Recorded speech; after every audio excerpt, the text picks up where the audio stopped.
The summoning the twin moons of Illyra hung low over the great crystal towers of the capital city. The air was cold and sharp, carrying the distant hum of alien machinery and the faint call of night creatures from the forests beyond. Jack Carter stood at the gates of the High Council Hall, his heart steady but his mind alert. He had been called here suddenly, with no warning.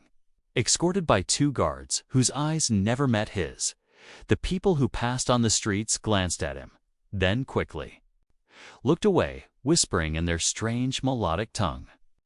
Even without understanding the words, Jack could feel it.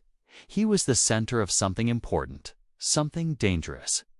The great doors of the council hall opened with a deep metallic groan inside.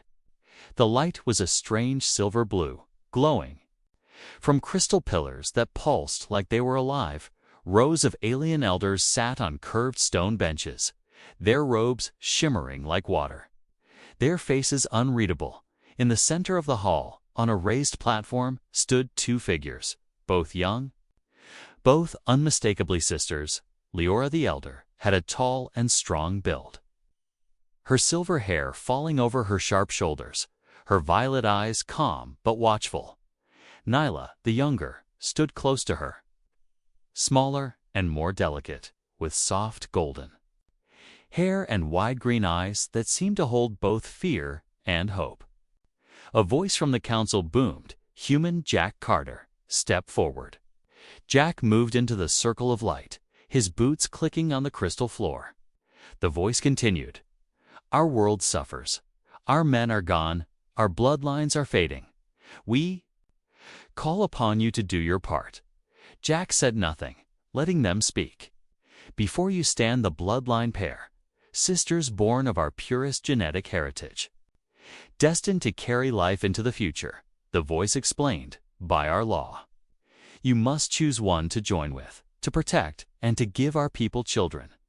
Jack's eyes flicked between the two sisters. He saw how Leora's hand rested protectively on Nyla's shoulder, how Nyla's fingers clung to her sister's wrist. He saw the way their bodies leaned toward each other, as if even a breath of distance might be unbearable. The council leader's voice cut through the air again. "Choose human Leora, the shield, or Nyla, the healer." The hall was silent except for the faint hum of the crystals. Dozens of alien eyes stared at him, some curious, some cold. Jack took a slow breath. "What happens to the one I don't choose?" he asked, his voice steady. A ripple of movement passed through the council. "She is reassigned," came the careful answer. Jack's gaze hardened. He didn't know what reassigned meant, but he didn't like the sound of it. He could feel the sister's fear even without words. He looked at Leora. Her chin was high, her stare unbroken, but her fingers were trembling. He looked at Nyla, her lips pressed tight, her green eyes shining with unshed tears. They were not just candidates in some alien ritual. They were two people about to be torn apart. Jack turned back to the council. "No," he said simply. The leader's eyes narrowed. "No, I won't choose," Jack said, his voice firm. "If you want me to help your people, I take them both." The council chamber erupted in whispers. Some of the elders leaned forward in disbelief. Others shook their heads in outrage. Impossible. The leader thundered, "One man cannot take two sisters. It is forbidden." Jack took a step forward, his voice low but carrying through the hall. "Then you'll get nothing from me," he said.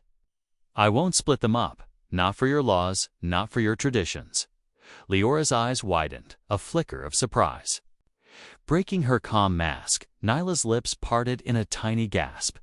The guards shifted uneasily at the edges of the platform. The leader's voice was like stone. "You dare challenge our ways?" "I dare protect them," Jack answered. The silence that followed was heavier than any weapon. Somewhere in the hall, an elder's voice muttered, "He will regret this." Another said, "Perhaps he will succeed, and if he fails, we lose." Nothing. Finally, the leader spoke again, his tone sharp as a blade. "Very well, human. you may take them both. If you survive the trial of union, Jack's brow furrowed, and if I don't? Then the sisters will be separated forever, the leader said coldly. Jack glanced at Leora and Nyla. They were both watching him now. Hope and fear mingled in their eyes. He gave a single nod. Tell me where and when, he said. The leader leaned back, a faint, cruel smile on his lips. At dawn. The wildlands, the great doors opened again. Jack was escorted out, the sisters following a few steps behind. He didn't know the details of this trial, but he knew one thing for certain. He would rather die than let them take one. Away from the other, the outraged the morning light spilled over the silver rooftops of the Capitol. But inside the council hall, the air was anything but calm. Jack Carter stood in the center again, this time with both sisters at his side. Leora stood tall, her arms crossed, her eyes cold as steel. Nyla stayed closer to Jack, her small hand brushing against his coat like she was making sure he was still there. The High Council had gathered in full, their robes flowing like waves of light. The leader's voice cut the silence. Human, you have made an impossible demand. No man, not even one of our own, has ever taken both sisters. Jack didn't flinch. Maybe no one ever tried hard enough, he said. A ripple of shock moved through the crowd of watching citizens who had been allowed inside to witness the debate. Gasps, murmurs, and sharp words filled the chamber to them. He wasn't just breaking a rule, he was insulting their traditions. You think our ways are wrong, the leader demanded. Jack shook his head. I think your ways are cruel. The hall erupted again, voices overlapping in outrage. An elder slammed his staff on the ground. He spits on our customs. He mocks our people. Another hissed. The human is arrogant. He must be removed. Jack's eyes swept over them. I'm not here to mock anyone, he said. I'm here because you called me, but you called me to tear a family apart. And I won't do that. He glanced at the sisters. Seeing the way Leora's jaw tightened, the way Nyla's fingers curled into fists. They didn't speak, but their eyes told him everything. They were ready to fight for this too. A sharp voice from the far side of the chamber spoke. If he insists on keeping both, he must prove he can protect them both, or he forfeits his claim. The leader nodded slowly, his expression shifting from anger to something colder. Yes, he said. The trial of union, let him face it. Leora's head turned sharply. Toward the council, the trial. That's 4 bonded pairs. You can't put 3 people through it. We can, the leader replied. If the human wants to bend our rules, let him pay the price in full. Nyla's voice was barely more than a whisper. What is the trial? Jack's eyes stayed on the council, but he heard the answer.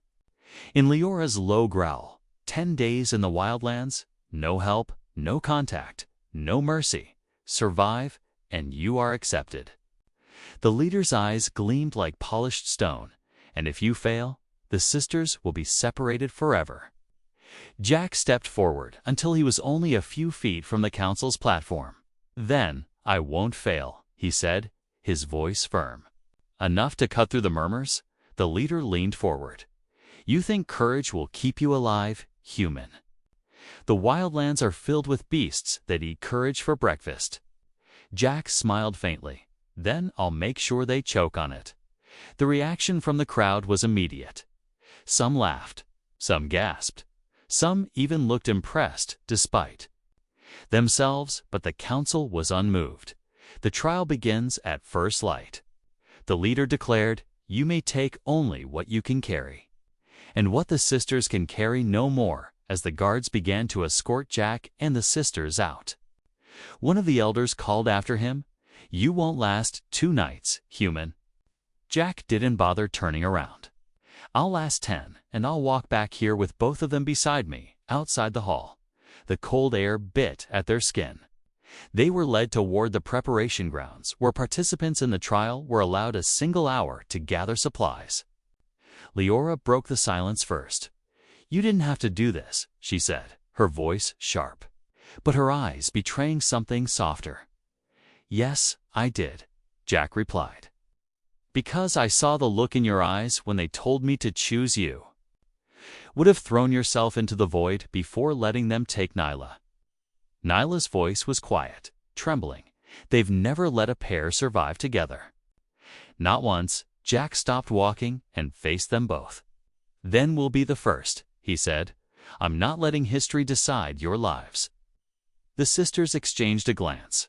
For the first time, Leora didn't look at him like he was just an outsider. She looked at him like he might actually mean what he said. Nyla managed a small smile, but it faded quickly. "The wildlands are worse than the council says," she murmured. "And some people will try to make sure you fail." Jack tilted his head. "People from the council." Leora's mouth tightened. "Yes, if you survive. It means their law is broken. They won't let that happen easily." Jack's grin was humorless. "Then they'll have to try harder than the wildlands." They reached the preparation area, a vast open courtyard with racks of alien gear, light armor, curved blades, packs with strange containers. Other participants of past trials had left carvings and marks in the walls. Some were warnings, some were prayers, some were just names. Jack ran his fingers over one, thinking about the ones who had walked into the wildlands and never returned. The sisters began to gather supplies, moving with practiced hands. Leora checked the edges of blades, tested the weight of spears. Nyla searched for medical kits, herbs, and water filters. Jack picked out a reinforced jacket and a pack that could hold both food and ammo. When they were done, they stood together at the edge of the courtyard.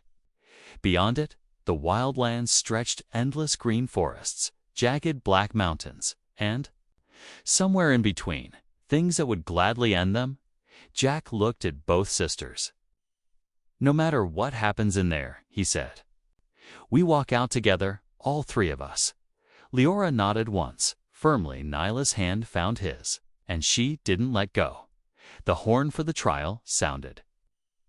Deep and long, it was time to begin.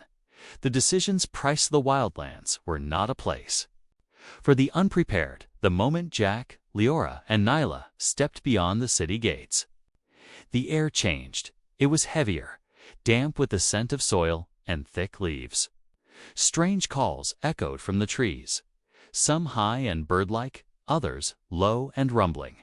The sunlight barely reached the ground, swallowed by the towering alien plants, whose leaves were as broad as sails. Jack carried the heaviest load without complaint. Leora kept to his right, scanning the shadows with her spear ready. Nyla stayed close behind, her pack filled with medical supplies and food rations. Every step deeper into the forest felt like the world was closing in on them. By midday, they had crossed a shallow river, its water tinted faintly blue from minerals. Leora stopped suddenly, crouching low, her eyes narrowed on a set of tracks. In the mud, three-toed, heavy and fresh. "Skyclaw," she said, her voice low. Jack raised an eyebrow. "Friend or enemy?" "Predator," Leora answered, "and fast if it smells us. It will hunt us until one of us is dead." They moved faster, but the forest seemed alive and watching. Every rustle made Nyla glance over her shoulder.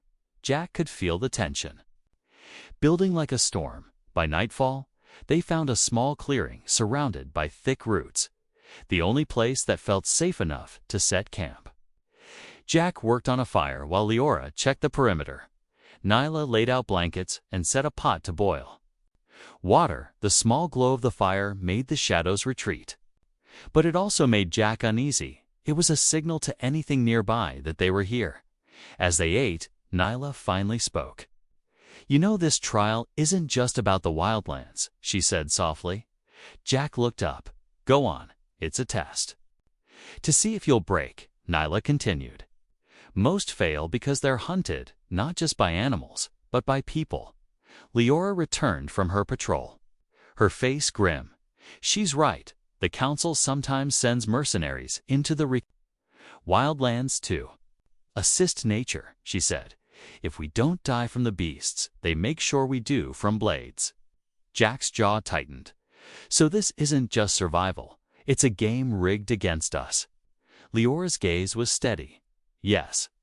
And they expect you to fail because you're protecting two instead of one. Jack leaned forward, his voice low. Then we make sure we're ready for both the beasts and the mercenaries. The night was restless. Twice, Leora woke Jack. Two strange sounds moving just beyond the firelight. Once, Nyla swore she saw eyes reflecting in the dark, watching them silently before vanishing. By dawn, none of them had truly slept. But they packed quickly and kept moving. On the second day, the forest gave way to rocky terrain, jagged cliffs. Rose on either side of a narrow path, the wind howling through the stone. Here. They had no cover, and that's when Jack spotted movement above. Figures, dark, swift, armed.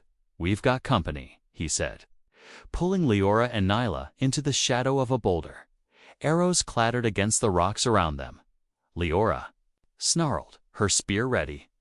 Mercenaries, Jack peeked out. Counting at least 6 of them closing in from both sides.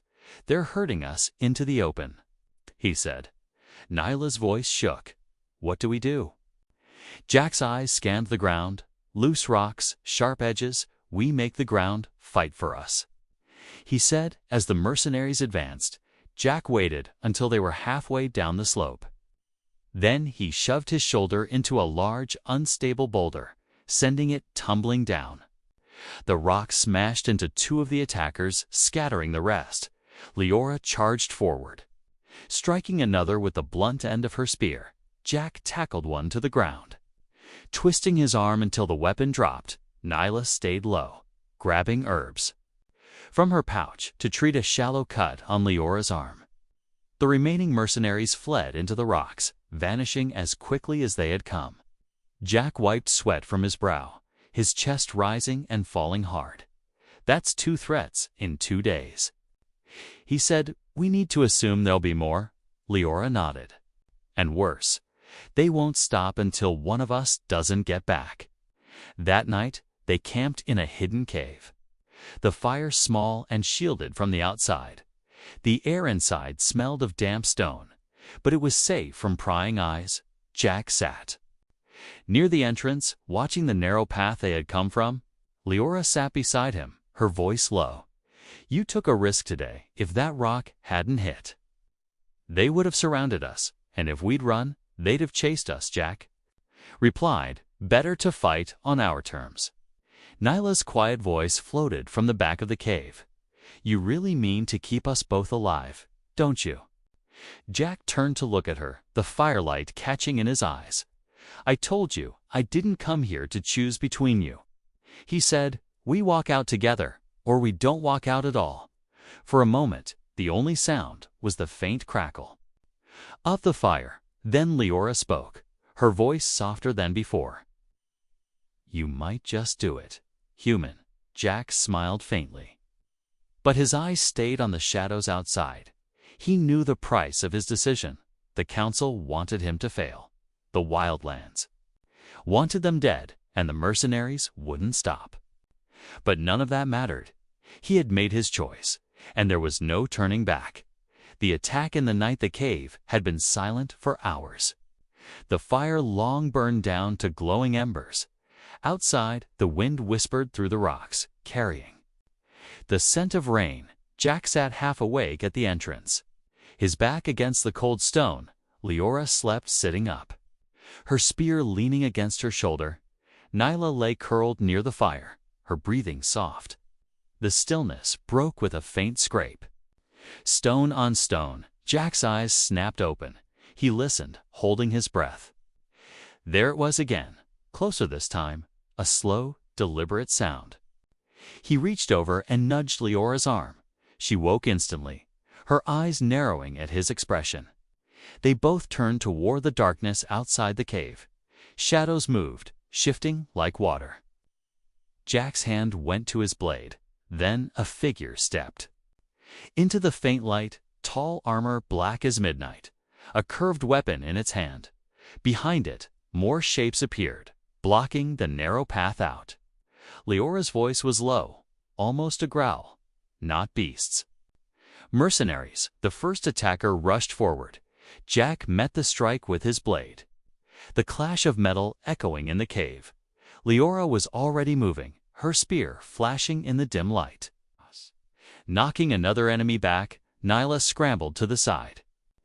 Grabbing her medical pouch, she wasn't a fighter, but she could keep them alive. The fight was brutal in the confined space. Every strike was close, every dodge a hair's breadth from death. Jack blocked a slash aimed for his neck and countered. With a punch that sent the attacker reeling, another mercenary lunged for Nyla. Leora intercepted, driving the butt of her spear into the enemy's chest, sending him crashing into the wall. The cave filled with the smell of blood and the sharp sound of weapons meeting. Nyla's voice trembled as she tore cloth strips, pressing them to a gash on Jack's arm between his attacks. "Hold still, can't," Jack grunted, swinging at another mercenary who tried to slip past him. Then a flash, a small metal sphere rolled across the cave floor. Jack's eyes widened. Smoke bomb. It burst, filling the cave with choking, blinding vapor. Shapes moved in the haze, fast and deadly. Jack coughed, trying to keep track of where everyone was. He could hear Leora's sharp breathing and Nyla's soft gasp somewhere in the fog. Sudden cry, Nyla's voice cut short. Jack lunged toward the sound, sliming into a figure that had grabbed her. They tumbled to the ground. Jack's blade, finding the gap in the attacker's armor, Leora appeared beside him, her spear sweeping the last mercenary out of the smoke and into the open. The figure staggered toward the cave entrance, but stopped at the sight beyond. The rain had started. But with it came something else, glowing eyes in the dark. Dozens of them. Jack realized too late, we've drawn more than mercenaries. From the shadows stepped a creature unlike anything he had seen before. Tall as a tree, its body covered in sleek black fur, its claws longer than knives. The mercenaries froze, and then, without a word, fled into the storm. The beast didn't chase them. Its eyes locked on Jack, Leora, and Nyla. Leora stepped in front of Nyla, spear ready. Jack moved beside her, both of them tense. The creature let out a low, rumbling sound. Then it lunged, faster than Jack expected. He barely rolled aside as its claws tore deep grooves into the stone where he'd been standing. The fight with the mercenaries had already drained them. Now, facing the beast in the slick, rain-soaked entrance of the cave, every move was a fight. To stay alive, Jack slashed at its side, the blade biting through fur but barely slowing it down. Leora drove her spear into its shoulder. Twisting hard, the creature roared, spinning and knocking her to the ground. Nyla darted forward, grabbing a burning ember from the dying fire and hurling it at the beast's face. It recoiled with a furious snarl, shaking its head. Jack seized the moment. Tackling it toward the cliff edge beyond the cave, the two of them crashed onto the wet stone, sliding dangerously close to the drop. With a final shove, Jack sent the creature over, its roar fading into the depths below. For a long moment, none of them moved. The rain poured down, washing the blood from Jack's arm. Leora pushed herself up, breathing hard. Nyla ran to Jack, her hands trembling as she checked him for wounds. "You're insane," Leora said finally, a faint smile tugging at her lips, despite the exhaustion. "Maybe," Jack replied, "but we're all still here." They retreated back into the cave, sealing the entrance with heavy stones. No one spoke for a while, the sound of the rain filling the silence. Finally, Nyla broke it, her voice quiet but steady. "They won't stop the mercenaries, the beasts, the council. They'll keep coming until they think we can't take it." Jack's gaze was firm. "Then we make sure they find out we can." The truth about the sisters, the rain finally stopped by morning. But the world outside the cave looked darker. Mist clung to the ground like a living thing. Curling around the roots of twisted trees, Jack, Leora, and Nyla moved quietly. Their footsteps muffled by wet earth.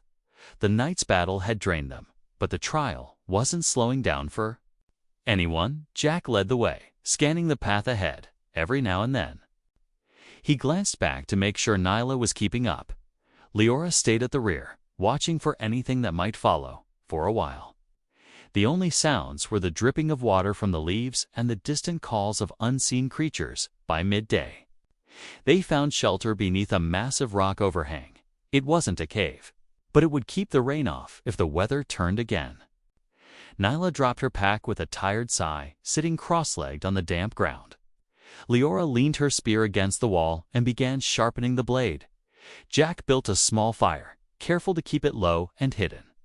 The flames danced softly, casting flickers of gold on their faces. It was Nyla who broke the silence first. "Jack, do you know why they always give a man to sisters to choose from?" she asked quietly. Jack looked at her, frowning. "I figured it was tradition." Nyla shook her head slowly, her eyes fixed on the fire. "It's not just tradition. It's a way to make sure one of us doesn't survive." Leora's sharpening stopped, the sound of stone against metal fading. Jack's brow furrowed. "Go on." Nyla's voice was soft, almost trembling. "The trial. It's never meant for both sisters to return. They give a man two so that one can be lost without ending the bloodline." Jack stared at her, the weight of her words settling like a stone in his chest. "You mean they expect one of you to die?" he said flatly. Nyla nodded, her fingers twisting in her lap. Leora's voice came next. Steady, but carrying a quiet anger. "I volunteered to be paired with Nyla," she said. "I wasn't chosen. I stepped forward because I knew. What would happen to her if she went through this with someone who didn't care?" Her eyes met Jack's, sharp and unyielding. "I thought I could keep her alive, even if it meant I didn't make it back." Jack leaned forward, his hands resting on his knees. "That's why you were ready to throw yourself at anyone who came near her," he said. Leora gave a single nod. Nyla's voice was barely above a whisper. "They didn't expect you to choose both of us. They thought you'd follow the rule and leave one behind." Jack's jaw tightened, his voice low. "I'm not leaving either of you behind, not to the wildlands, not to the council, not to anyone." The sisters exchanged a glance for the first time. There was no doubt in their eyes. They believed him. The moment was broken by the sound of movement in the trees. Jack raised a hand, signaling silence. The rustling grew louder. Heavier, whatever it was big. Leora grabbed her spear. Nyla pulled her pack close from the shadows. A massive shape emerged, but it wasn't a beast this time. It was a man, though not like Jack. Tall, broad, his skin marked with deep scars, his armor mismatched and worn. He stopped a few feet away, his voice rough. "You're the human, aren't you?" Jack stayed on his feet, blade in hand. "Who's asking?" The man smirked. "Someone who's seen too many sisters buried in these woods. I was in the trial once." Jack studied him, noting the limp in his step. "You survived," Jack said. The man's smile faded. "I came back with one. The other didn't make it past the fourth day." The stranger's eyes shifted to Leora and Nyla. "If you want them both alive, you'll have to do more than fight. You'll have to outsmart the council's hunters." Jack's voice was steady. "Then tell me what I need to know." The man glanced at the trees as if expecting eyes on him. The hunters set traps along the path to the final gate. Snares, poison spikes, pits. They're designed to take one person, not all three. Nyla's face went pale. Leora tightened her grip on her spear. "Then we'll move off the path." The man gave a faint, approving nod. "Good, but it's not enough." He stepped closer, lowering his voice. "There's a checkpoint before the final gate. Guarded. You'll need a distraction to get all three of you through." Jack's mind was already working. "We'll make one," he said. The stranger studied him for a long moment, then tossed him a small pouch. "Smoke crystals light one, and it'll cover you in seconds." Without another word, the man turned and vanished into the mist. Jack stared after him, wondering if he'd just met an enemy, an ally, or something in between when he turned back. Both sisters were watching him. "We're getting through," he said firmly. Leora's lips curved into the faintest smile. Neela reached out, her hand brushing his arm. "We believe you." The fire burned low as night fell. Beyond their shelter, the wildlands waited, and so did the traps, the hunters, and the council's final test. But now, Jack knew the truth. And if the council thought they could use tradition to break them, they were about to learn what it meant to challenge someone who refused to lose anyone. The final trial, the sun never fully rose in the wildlands that day. Thick clouds hung low, casting everything in a dim gray light. Jack, Leora, and Nyla moved quickly but carefully, staying off the main path as the scarred stranger had advised.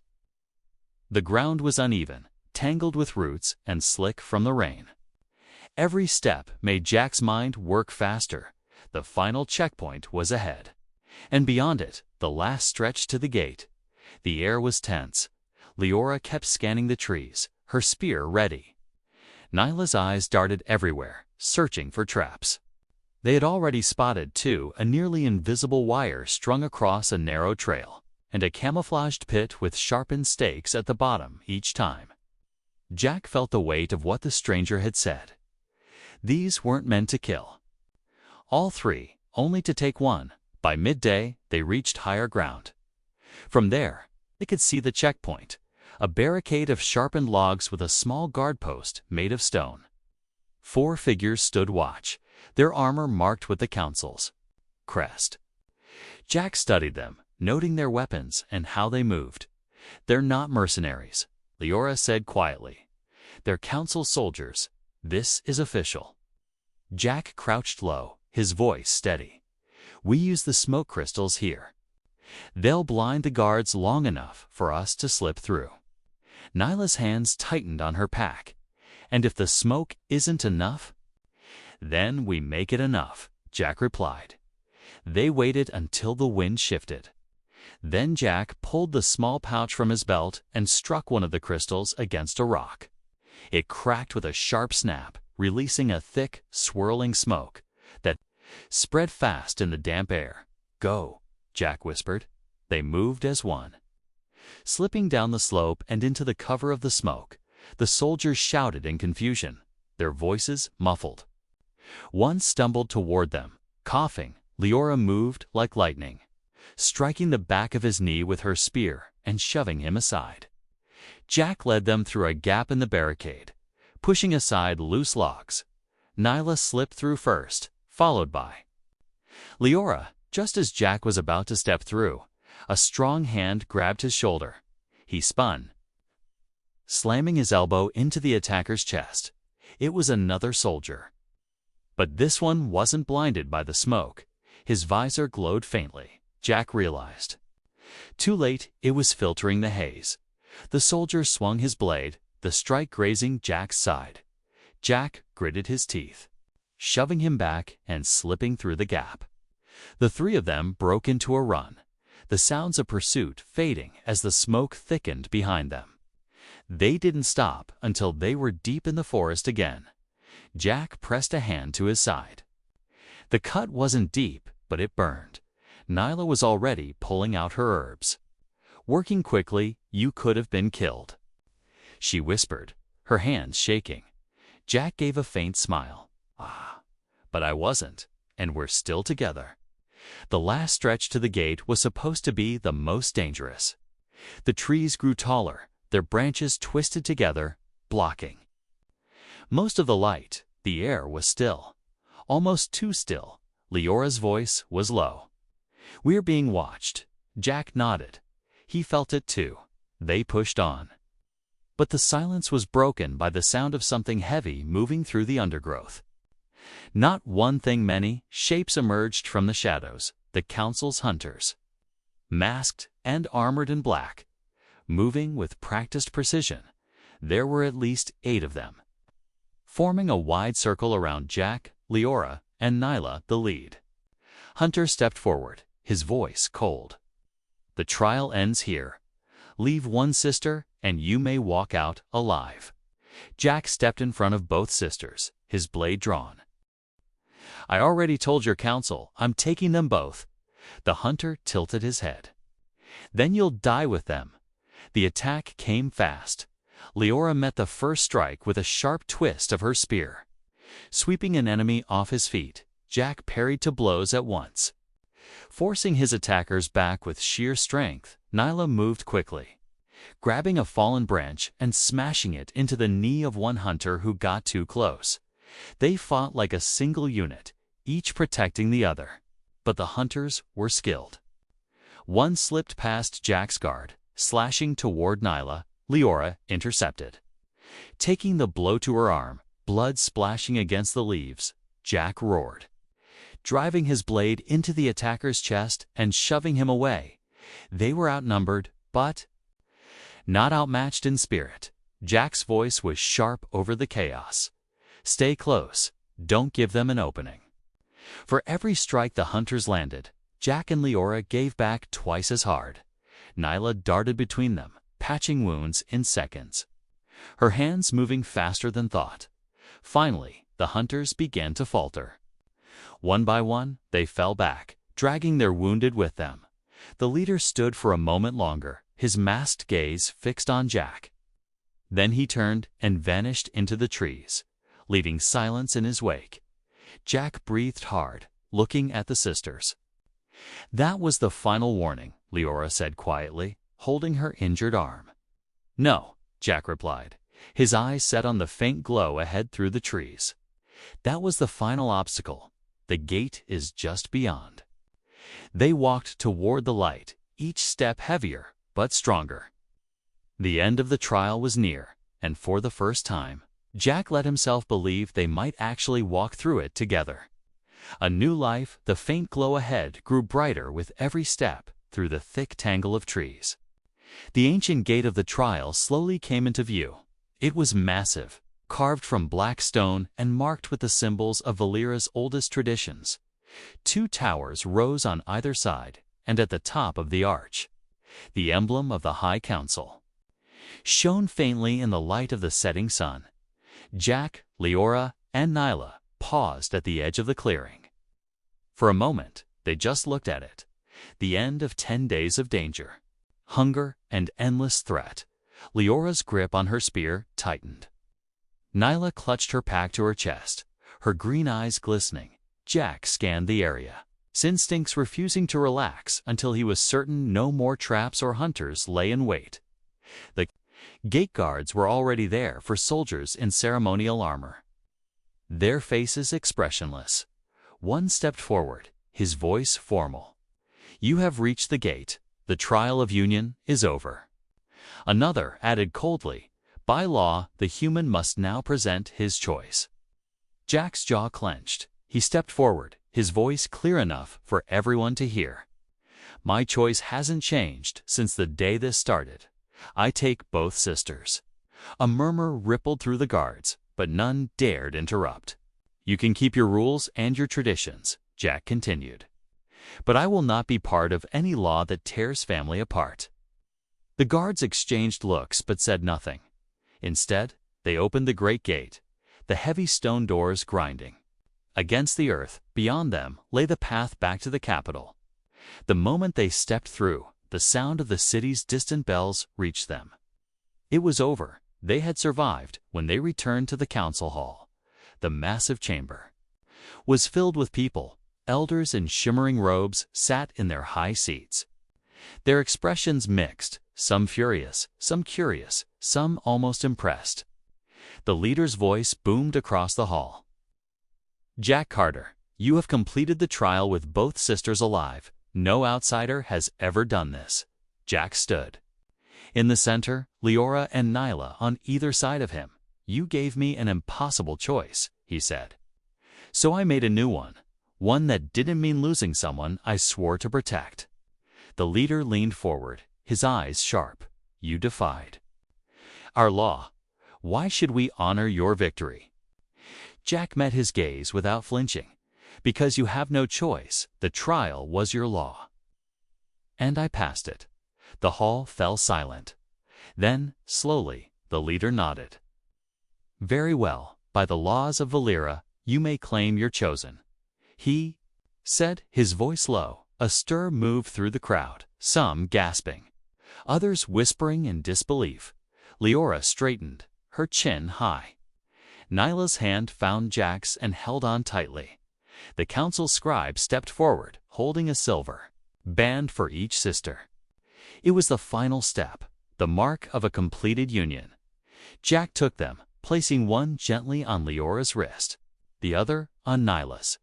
When he looked at them, both sisters were smiling, not with the guarded caution they had worn for days, but with open, unhidden relief. The leader's voice carried through the chamber again. Your union is recognized. You may go.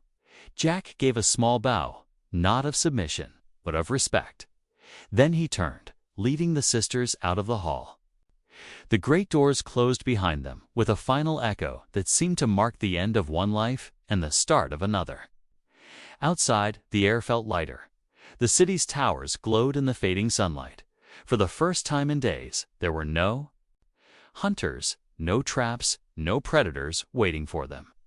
Just streets filled with the hum of daily life. They walked together, the crowd parting around them. Some stared, some whispered, some even bowed slightly as they passed. They reached the edge of the marketplace, where the noise was loud and warm. Jack slowed. Looking at the two women beside him, "It's done," he said softly. Leora's violet eyes softened. "It's only just beginning." Nyla's voice was gentle. "Where will we go?" Jack thought for a moment. "Somewhere they can't touch us," he said. "Somewhere we make our own rules." Leora smirked faintly. "I like the sound of that." Nyla smiled, leaning her head briefly against his shoulder as they moved. Through the market, people began to notice them, the human who had beaten the trial, and the sisters who had both returned alive. Children pointed, merchants whispered. The story would spread. Jack knew, but more importantly, it would plant a seed that the old ways could be challenged and still respected. That maybe, just maybe, family mattered more than tradition that night. They found a small home on the city's edge. It was simple, stone walls, a wooden roof. A single hearth, but it was theirs. Leora lit the fire while Nyla unpacked their few belongings. Jack sat for a moment, watching them move around the room. He felt something he hadn't in a long time: peace. As the fire crackled, Leora sat across from him. "You risked everything for us. Why?" she asked, her voice curious but quiet. Jack met her gaze. "'Cause I know what it's like to lose family, and I won't go through it again if I can help it." Nyla's voice was soft. "Then you'll never lose us." The flames lit their faces in gold. Outside, the city quieted as night settled in. Inside, for the first time since the trial began, they felt safe, and in that safety, a new life began, one they would build together, free from the rules that had almost destroyed them.